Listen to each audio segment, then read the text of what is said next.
2023, Argentine inflation was over 200%. And for the period of December, the period where Argentina was under the leadership of Milei, that was 25%. Now, why are we talking about this? I'm talking about this here because, as you already know, this is a crypto channel and I am a Bitcoiner and a strong advocate for crypto. I myself do not have a bank account. I'm pro human sovereignty. Now, a lot of people came to me asking me, wow, how good is Javier Milei? In December alone, inflation was 25%. So in this video, I want to reply to that claim or to that accusation that Javier Milei is to blame for a 25% inflation in Argentina. So let's get to the answer of that question and let's go straight into the video of today.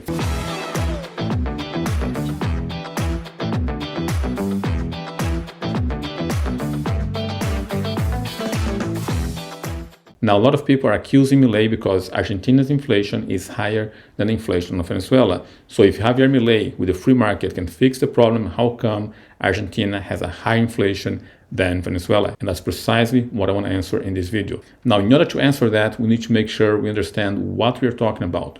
When I mentioned inflation previously, which is the depreciation of the purchasing power, that is how much prices go up.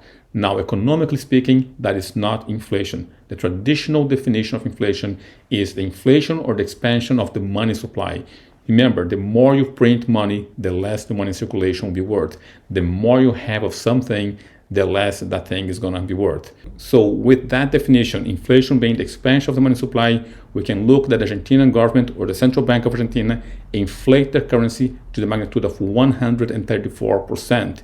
Now that is doubling the money supply. And remember, the more you have of something, the less that thing is going to be worth. Now, when you compare that to Brazil, you can even say that Brazil was only 16%. Now, 16% inflation is very high inflation. But when comparing to 134, Brazil's inflation is pretty much insignificant compared to Argentina inflation. Now, it's important to understand that Javier Milei's goal is to close the central bank, which means he does not want to impose or force the Argentinian population to use the Argentinian peso.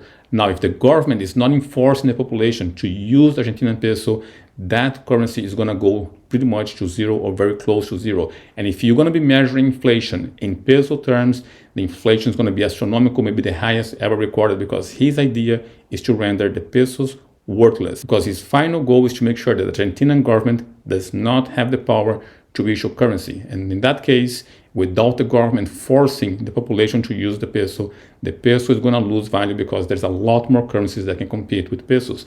One of those currencies, of course, for instance, is the Brazil real or the US dollar. Now, the Argentinian population may not have as much dollars, but they can get their hands on reais easy because Brazil is a neighboring country and they can trade and transact with Brazil. So I already mentioned to you two things that may be causing that depreciation of the purchasing power of the peso. One is inflation itself, the government printing a lot of money. The other one is the fact that he wants to close down the central bank and making sure that the population can use any currency they want. If the population is free to choose any currency they want, the peso are going to be worthless. Now, it's important to understand that inflation was already high in Argentina before Javier Milei. Inflation in terms of the increase of the money supply has been 100% every year for the past 50 years or more. With that in mind, it's important to understand that the government of Argentina kept prices artificially low. There was a lot of mechanisms that the government has used to keep prices low. And of course, once those mechanisms are removed, now the free market is going to be able to find what is the real price. And obviously, that price is going to be higher than the price that was there before, with government intervention, with many mechanisms keeping prices low. Now, removing the mechanisms that kept prices artificially low is not the only thing that he has done. He has also taken steps to make major government reforms. And those reforms include laws that will shrink the size of government. And of course, that also cuts a lot of subsidies that is provided by the government. Now, once those subsidies are being taken off, prices will go up and things are going to become not affordable to most people. Now, that is, of course, the painful thing that is going to happen in the short term, but in the long term, it's going to be very beneficial. Now, Javier Milei is not the first person to do this. We have another country that has done exactly the same thing. We have a country that was pretty much bankrupt and having a lot of financial problems, and they shrunk the size of government tremendously. That country was New Zealand. Today, you see New Zealand as a very rich country, but the consequences of what happened in New Zealand will be also the consequences, in my view, of what Javier Milei is trying to do in Argentina. So on the short term, you're going to have a very painful period because once the subsidy and the help from the government is not there, people is going to start to feel the pain. But in the long term, it's going to be really good for the market. There are more things that Javier Milei has done. With this, he's also going to be able to bring more investment to Argentina. With more investment in Argentina, employment is going to come back, but an employment that is being paid by the private sector, not by the government. Now, the shrinking of the government in Argentina has been perceived internationally very positive.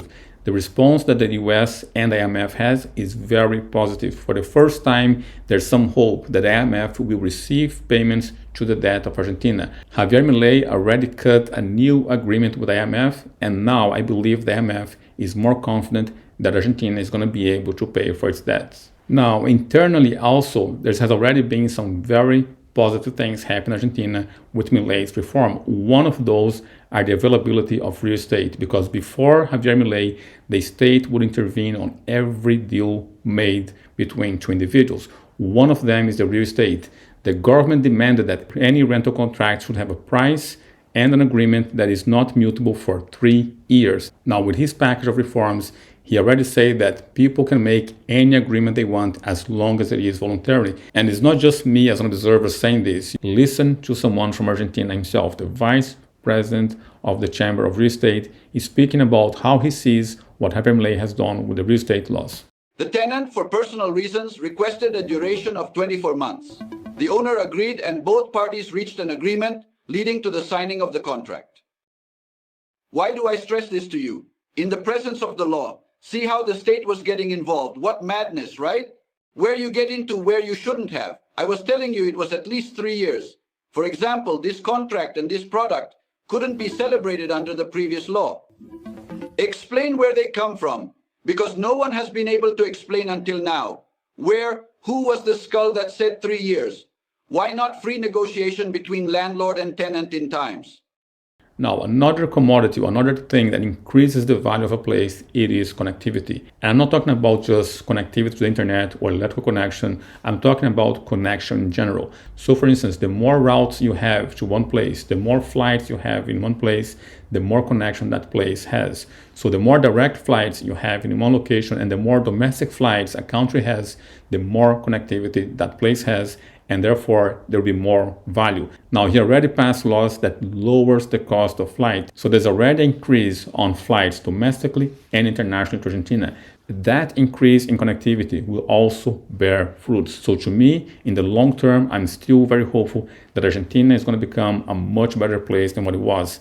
As Javier Milei said himself, they can only go up because they have already reached bottom. And he's very experienced. Argentina is a very good example. It's a very studied case for what happens when the government just becomes too big. So shrinking the government will, in the long term, at least in my view, work for Argentina. The actions of Javier Milei are going to be good on the long term. In my view, if he managed to come to the end of his mandate 4 years later, Argentina is going to be in a much better position than it was when Javier Milei took it. At least those are my thoughts. My question to you is, what are your thoughts? Please let me know that on the comments below. And with this, I wrap up this video. So please don't forget to like, subscribe, click the notification bell, and above it all, share this video with someone else who can benefit from this. That's it for now. See you guys next video. Kaboom.